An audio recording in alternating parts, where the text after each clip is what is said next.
Ouais, La commission d'enquête était une erreur, puisqu'ils ont les médias avec eux qui font d'accord. cette propagande anti-Mélenchon, il faut s'en tenir là. Mais à partir du moment où on est obligé de la jouer à la loyale, eh bien là, c'est l'arroseur arrosé. Et là, on ne peut que se gausser de leur immaturité politique, d'une certaine manière, presque de leur naïveté d'avoir cru aux personnages qu'ils ont créés.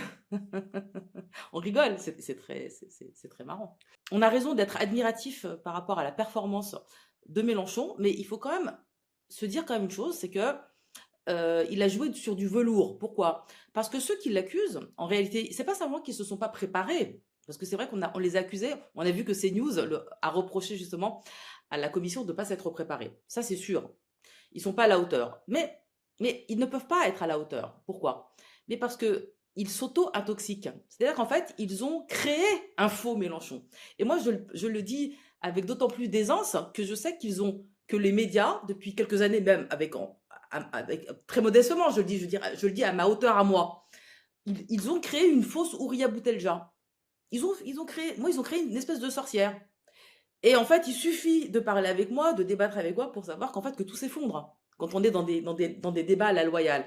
Eh bien, en fait, ils ont construit un faux Mélenchon, ils ont construit un personnage, ils ont construit des accointances avec des milieux qui n'existent pas, un soutien à Poutine, alors qu'en fait, ils peuvent dire pendant des heures et des heures, nous ne soutenons pas Poutine, mais nous sommes contre la guerre en Ukraine, et qu'on pense qu'il y a une issue diplomatique, mais Poutine n'est pas notre ami. Ils ont beau dire ça tout le temps, c'est un poutiniste, par exemple. Donc tout ça, puisqu'il défend les musulmans, c'est un islamiste. Donc en fait, on veut créer une organisation qui aurait des accointances ou des relations avec des islamistes.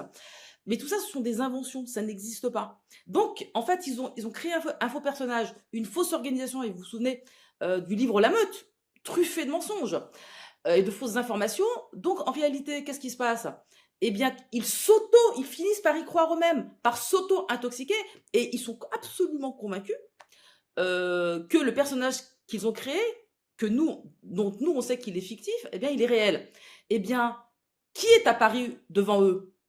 Le vrai Mélenchon, la vraie France insoumise, avec un vrai programme, c'est-à-dire des gens qui travaillent, des gens qui ont un objectif politique.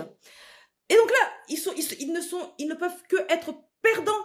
Et en réalité, la meilleure chose à faire, c'était précisément de ne pas s'affronter à lui, de continuer, de leur point de vue. Si j'étais eux, moi j'aurais continué à faire de la démagogie, à faire de la propagande anti-Mélenchon.